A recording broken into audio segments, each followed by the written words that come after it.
Hello and welcome to the Total Immersion podcast with me, Logan, and Brandon. Nice to be here. Okay, so for this podcast, we've been planning to do this for a little over a week now. Last week, was it last week, the Game Awards? It's been about 11 days, so a week and a half. Okay, a week and a half. So everybody loves to do predictions. Everybody loves to speculate on like what's coming and what's not coming. So before we watched the Game Awards, we wrote up a list. We predicted like what would be shown, like new things that we've never seen before, and then also what winners, would actually win the Game Awards. And so now looking back, we realized that we weren't necessarily the best at what we were doing. But it was fun nonetheless. I don't think any... Oh, there was one of my random predictions that was actually true on terms of things that were revealed. But let's start off with what we wanted, or like our dreams. I was really wanting to see more Zelda Wii U. I wasn't sure how probable that was, but it's been a while since we'd seen anything. Star Fox is coming out soon, so that was another one. Randomly, I'm like, okay, there's gonna be a new IP, right? Was there a new IP? I don't think there was. A new IP in general? Yeah. I don't think so. I think there might have been some indie game, but that's not really what you were looking for, No. One of these things I guessed at was that Telltale would announce a new game, because they're releasing games left and right. So it's like there's always a new one in the works, and then I realized, oh no, they're already showing that spin-off, The Walking Dead. The Michonne 3-episode special, and I was like, no, they're not going to reveal something else in addition to that, so whatever. But it turns out that they did. They revealed a Batman game, which was crazy to think about, that they would just something as seemingly random as that would actually turn out. But literally none of these other ones were shown or suggested at. So that was literally it in terms of reveal predictions. I mean, they talked about things that they already revealed. Far Cry Primal, Quantum Break, Walking Dead, the Rocket League coming out for Xbox One. They have the Iwata tribute, and then they have the Oculus presentation, which we didn't know exactly what was going into that, but they revealed Rock Band VR. Brandon, do you have any thoughts on that specifically? Because VR is kind of a big deal right now.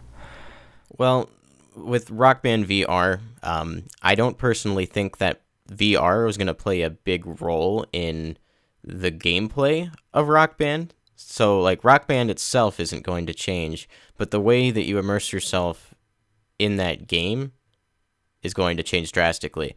So, they're not going to change the core gameplay mechanics, but they're integrating VR in a way that will make it an entirely new experience. And personally, I think that's exciting.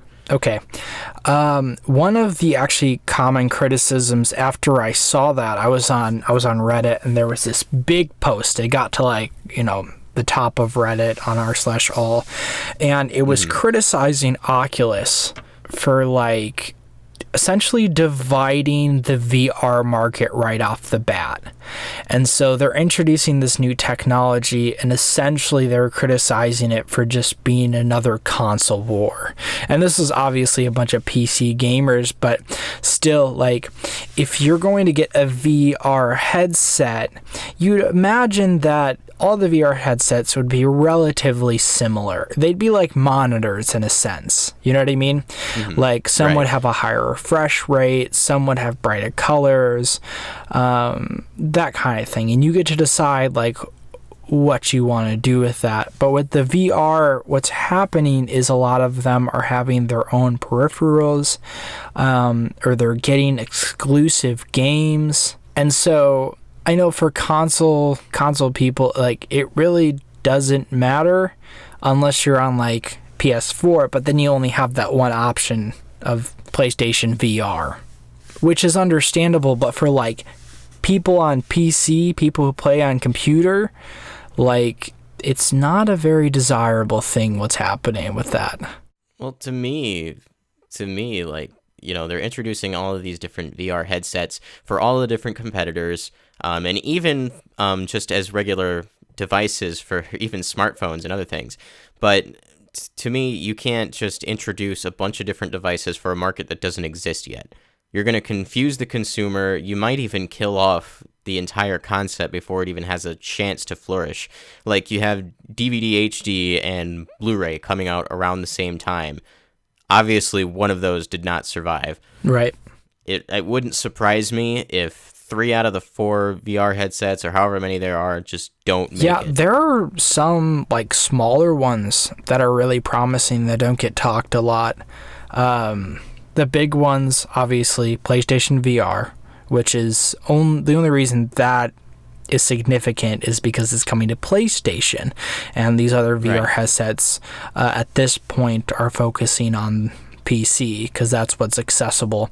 And then the 2 ones in the PC realm are the HTC Vive, which is obviously in collaboration with Valve, and then the Oculus, which was the first and the biggest right off the bat. That one's kind of in the spotlight, even though I hear a lot of people talk about how the Vive is better. I don't know how that is. I haven't really experienced VR yet, so at this point, that's just conjecture. Right. I mean, VR wasn't a huge thing at the Game Awards. We kind of went off on a tangent, but it did make an appearance. So moving on, let's talk about the awards themselves and our experience with them. Obviously, we tried to predict them to moderate success. I think we had a large enough knowledge of the modern gaming world to kind of take a guess at this. And I think out of all the ones we did, I predicted 8 of the awards correctly, and you predicted 7, so we were kind of both on point.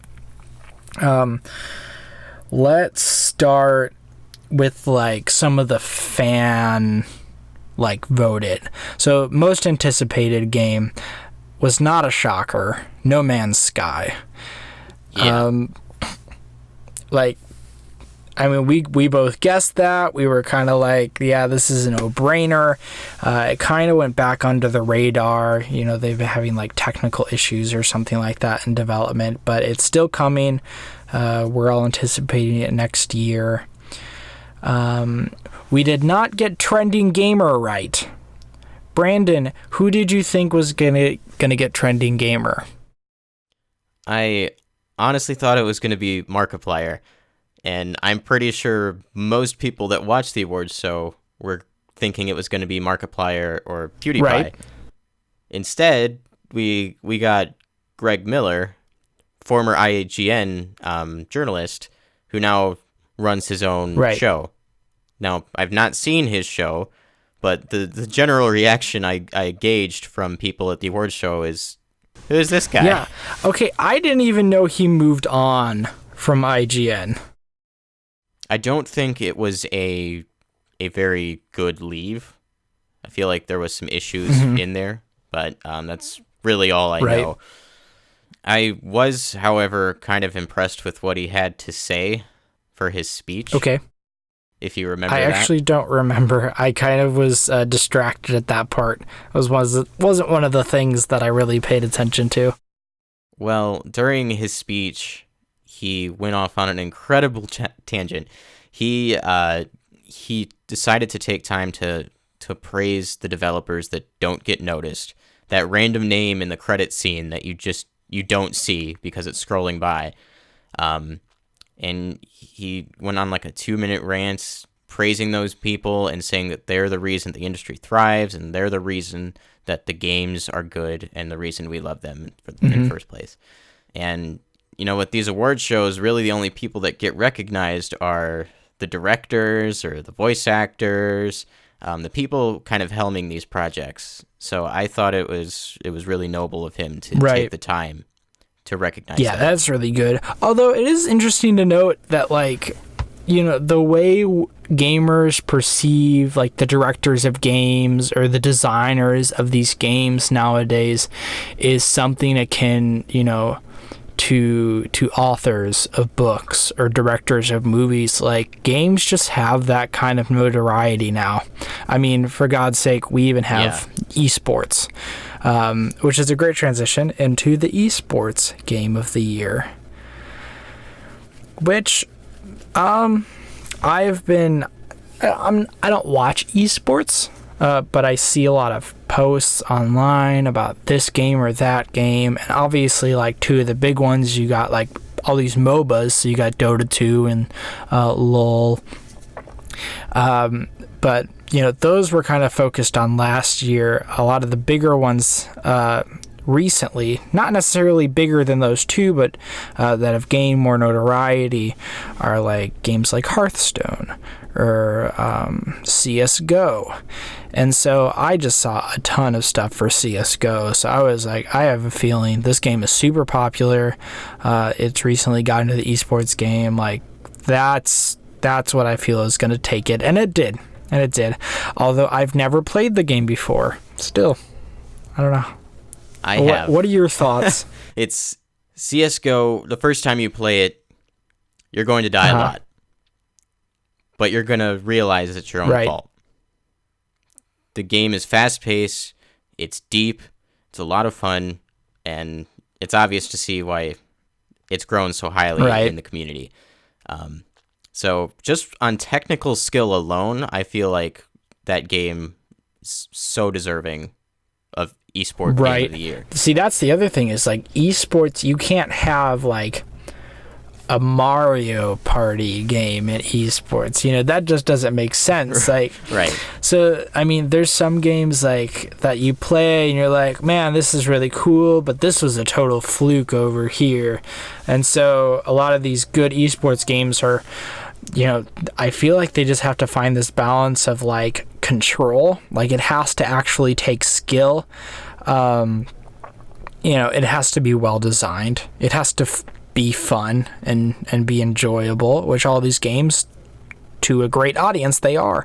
A game that I would love to see grow in esports is Rocket League. So last night I played Rocket League, and I played it for maybe about 20 minutes, half an hour. And that was the first time I had ever played it. And trying to kind of mess around with all controls and all this other stuff, like, I kind of started to understand why that game is so appealing. You know, it's soccer, which is super popular, you know, just worldwide.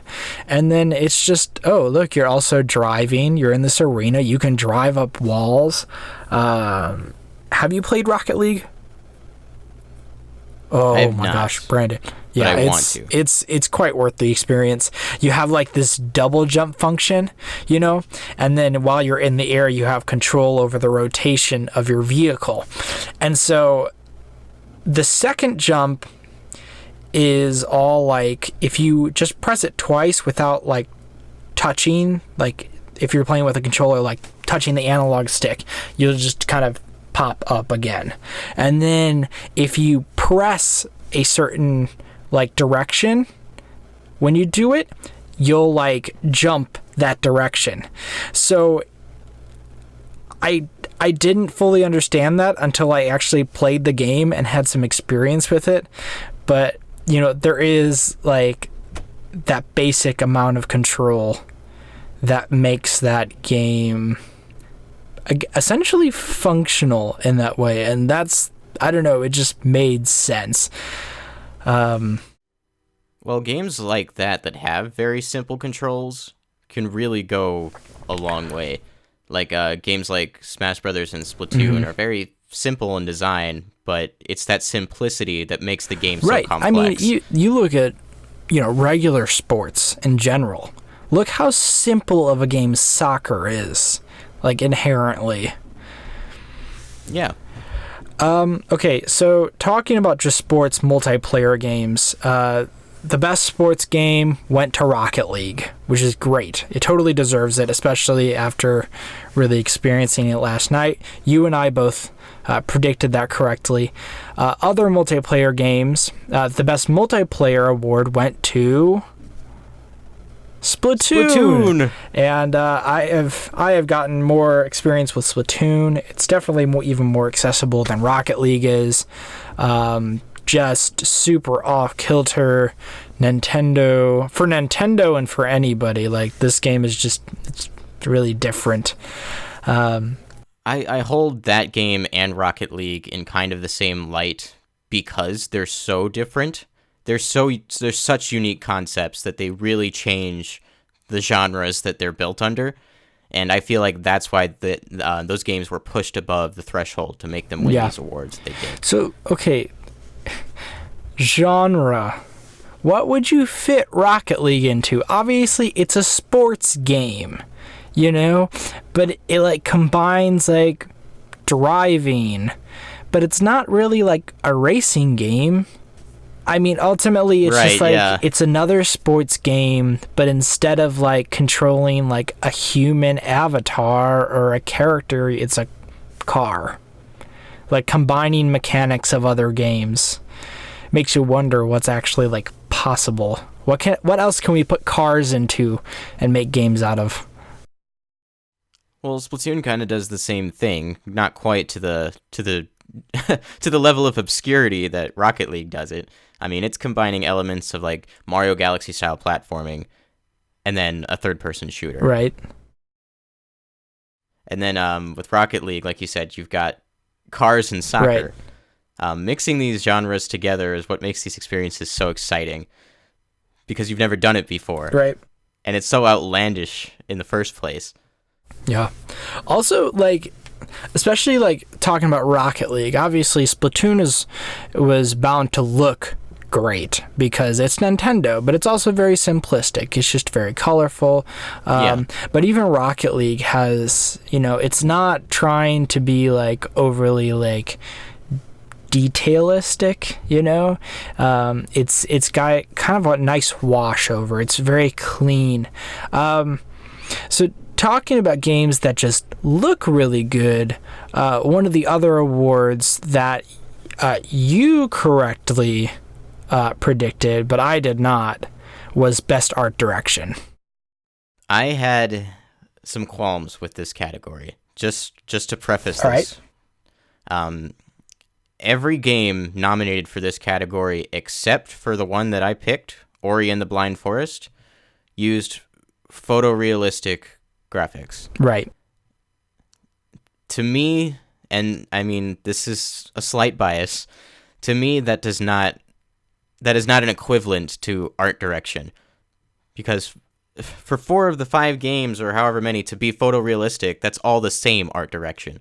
To me. Yeah, I think of all like the more photorealistic ones, the only one that I saw that was necessarily like stylized, you know what I mean, was Bloodborne. Like, and so I kind of gave my nomination to that one, even though, I didn't try to do this off my own feelings. I tried to do it off like, okay, what do I think is actually going to get it? And so what actually won? Ori and the Blind Forest did win. And that game uses 2D, watercolor paint style, which has been done before, but it was the most unique, in my opinion, in that category. And beautiful. I did have a question for you, though. You said that Bloodborne looked the best to you. What I want to know is what elements of Bloodborne made you think that. I mean, okay, first of all, the game's just I played the game. And so it's very dark. Same studio From Software does, the Dark Souls series. And I've seen both Bloodborne and I've seen Dark Souls, and I think visually Bloodborne is just more coherent overall. It's a lot more, it feels more accented in its art style. It feels more, I would say, like, jagged, even though, like, with a kind of, like, if they had a jagged edge, but then they smoothed it out. It's just, I would even say that Bloodborne isn't trying to be photorealistic, even though it does try to emulate in some ways, like, it's just a more mature setting. But like things like Metal Gear Solid 5, that was very just like photorealistic, with still like good judgment of like textures and stuff like that. Like they worked within their parameters, but they were like, let's make it was still fairly like, it's realistic. And so I think if anything like kind of ticked me off about that is that like that kind of game made it in for best art direction. You know what I mean? Versus something like, I would even have thrown Rocket League or Splatoon into that category. Splatoon especially, for doing something so different. That game has a really punk, like, high school feel to it. Very Japanese, and I've never seen another game like it. And it sells its art style so well to its audience. Right. Splatoon kind of just like swept everything like that I was in. So like I think I want to say there was 3 games that got 2 awards each. And that was Rocket League, The Witcher 3, and Splatoon. And Splatoon not only won Best Multiplayer, but Best Shooter, which was a huge breath of fresh air considering the state of shooters in modern gaming. Upset. Yeah. And so that was fantastic, because it was a shooter. You're shooting things, there's a cursor, whatever. But it was just so much more than that. So I was super happy to see that. The other games, obviously Rocket League, it got Best Sports Game, which we already mentioned, and Best Independent Game, which really shows like the prominence of independent developers, just finding success. And I think that was kind of spearheaded by like Steam. Just like Steam's openness has allowed for so many games to succeed, and so you get that is even allowed for a game from our own friend here on the show to get recognition, and it's well on its way to being greenlit, which is fantastic. And so like games like Rocket League, Undertale, like these games can succeed, and they don't necessarily need big publishers to reach masses anymore. And then obviously like Sony, Xbox, even Nintendo have kind of picked up on this, and then they're like, oh, maybe we should cater to these people more. And obviously in the digital age, this is easier than ever. So, I mean, God bless technology. And so there's Rocket League, Splatoon, those are 2 of the top games. And then the biggest game, obviously, probably of just this year in general, and then of the show, was The Witcher 3. There was a lot of hype behind that game. Yeah. And so I think we'll finish off talking about this. It won Game of the Year, and it won Best RPG over Fallout 4, which was possibly even more hyped than The Witcher 3. But Game of the Year, also Developer of the Year was CD Projekt Red, the developer of Witcher 3. So you could technically say Witcher 3 won 3 awards. And so I haven't played The Witcher 3. What I do know is that the game was well made.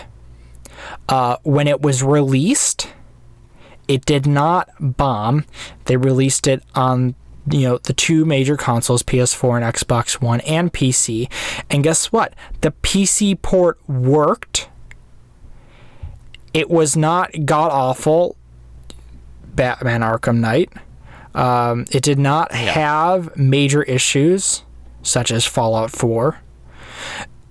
So, I mean, I think one of the reasons, like, specifically that CD Projekt Red won Developer of the Year, other than just developing a fantastic game, was the fact that they treated each port with such care. And they treated gamers like gamers. They didn't try to screw people over with day one DLC. They didn't, do minimal content just to release more stuff. There's an exceptional amount of respect for their fans there and for gamers as a whole. And that ends up bringing it to a mutual respect, which, deserves the Developer of the Year award. Yeah. So, I mean, when considering that, like, I look at CD Projekt Red and I kind of get a flutter in my heart, and I don't even play their games. I would like to play The Witcher 3 at one point. I have the first Witcher, which I haven't played in a while. I might just have to start it over. And that one definitely is aging, but I can't imagine that I wouldn't enjoy The Witcher 3. Maybe I won't, but if I do, it's not because it's a poorly made game.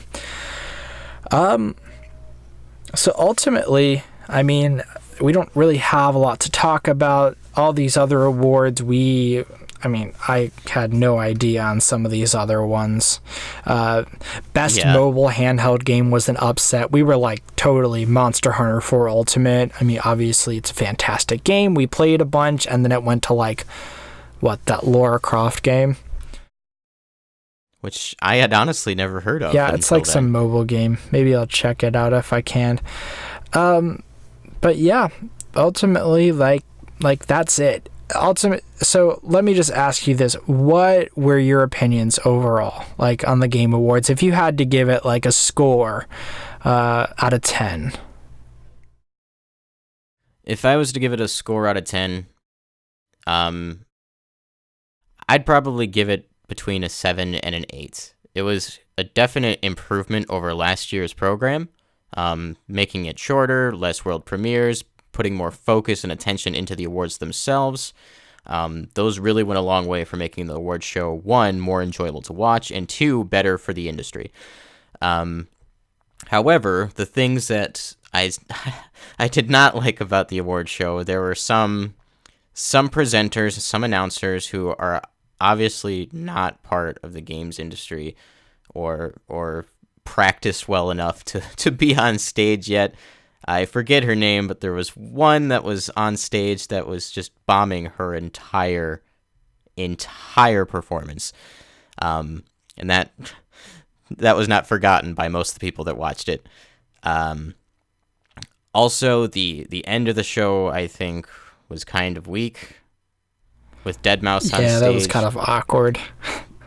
Performing, honestly, not that great of a song or set.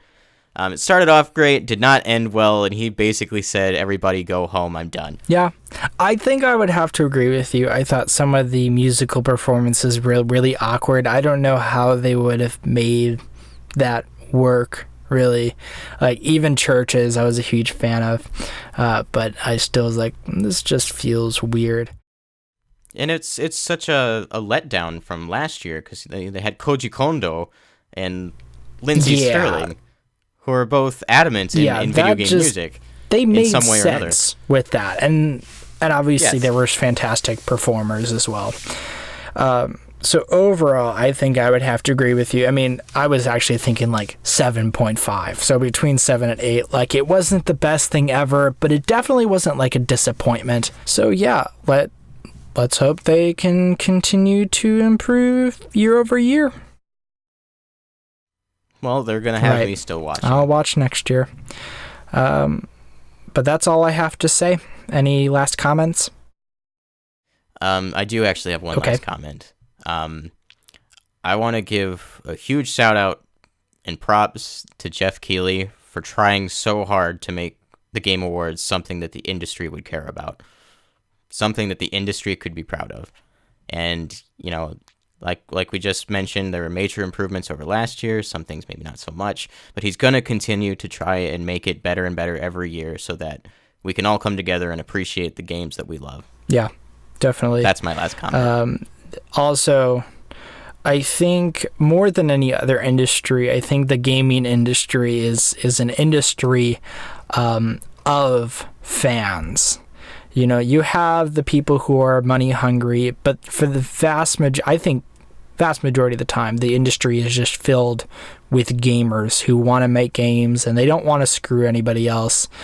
And so that's just a fantastic thing to be a part of.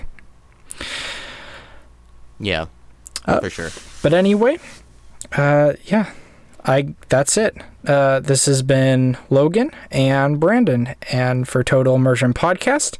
If you like what you hear, if you have any thoughts, post a comment below, like the video, subscribe.